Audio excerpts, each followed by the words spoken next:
Polda Lampung ungkap kasus TPPO dan menangkap 2 tersangka. Lampung Selatan, dimensitv.news.com.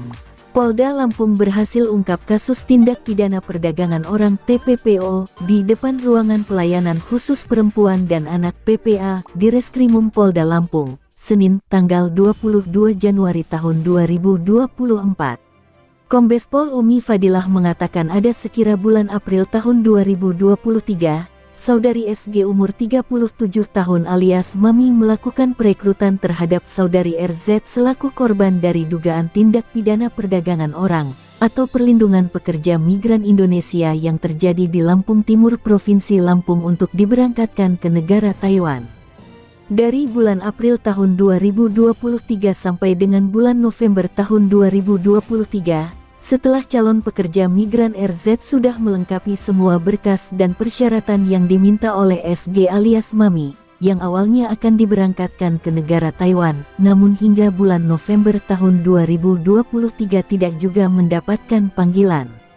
Sehingga pada bulan November tahun 2023 tersangka SS menghubungi dan menawarkan kepada tersangka SG atau Mami, jika calon pekerja migran Indonesia dapat diberangkatkan dan dipekerjakan ke Korea Selatan dan tersangka SG langsung menawarkan kepada calon pekerja migran Indonesia RZ ada pekerjaan di Jeju, Korea Selatan sebagai karyawan perkebunan jeruk dengan diiming-imingi gaji senilai 23 juta rupiah per bulan, dengan proses mandiri tidak resmi dengan biaya total yang telah dikeluarkan oleh RZ senilai 50 juta rupiah yang diserahkan secara bertahap, katanya. Selanjutnya, Umi juga berujar calon pekerja migran Indonesia RZ bersama dengan tersangka SG dan SS pergi ke Bandara Soekarno-Hatta. Sesampainya di Bandara Soekarno-Hatta, mereka bertemu dengan TN dan TN mengatakan untuk menitipkan AW dan NY yang akan diberangkatkan juga ke negara Jeju, Korea Selatan.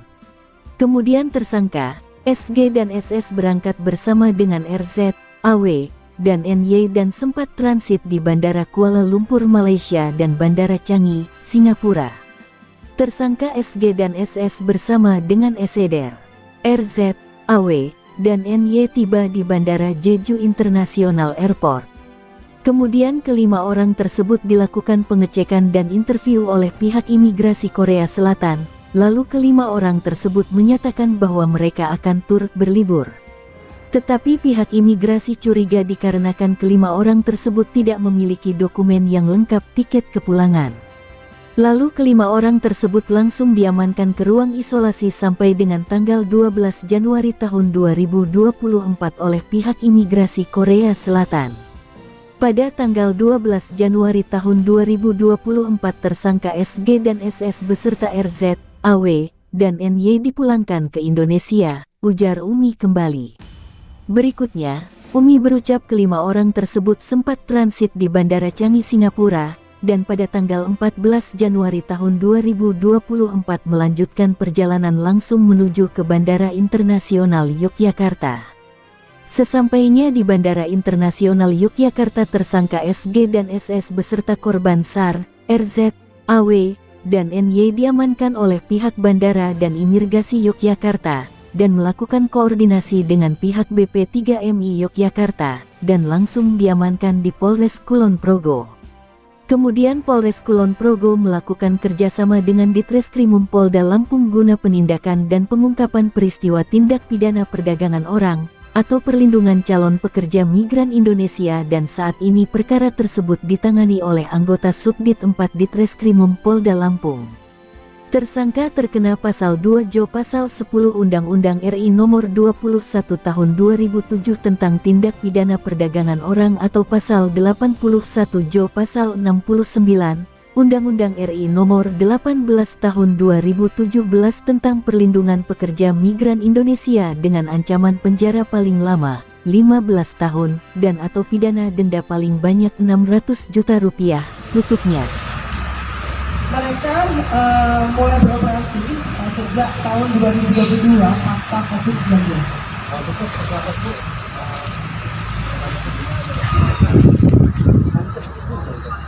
Mereka merekrut secara non prosedural dan juga mengiming-imingi gaji sebesar Rp27.000 per bulan.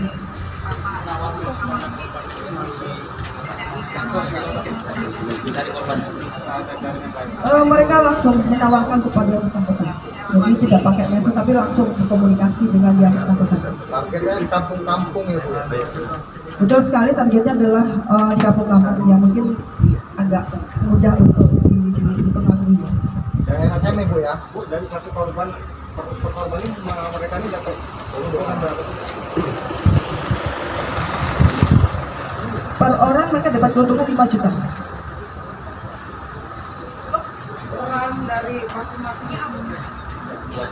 Salah satu ada lampu itu jaringannya. Jadi yang pertama, peran dari saudara S ini adalah perekrut pertama untuk saudara SZ, kemudian yang di Lampung Timur. Kemudian untuk saudara SS ini adalah mereka ini berkenalan dan menjembatani untuk juga membawa saudara AW dan ND ke Kelas Selatan. Liputan Herman, Kepala Perwakilan Wilayah Provinsi Lampung, mengabarkan untuk Dimensi TV News.com. Inspirasi membangun daerah.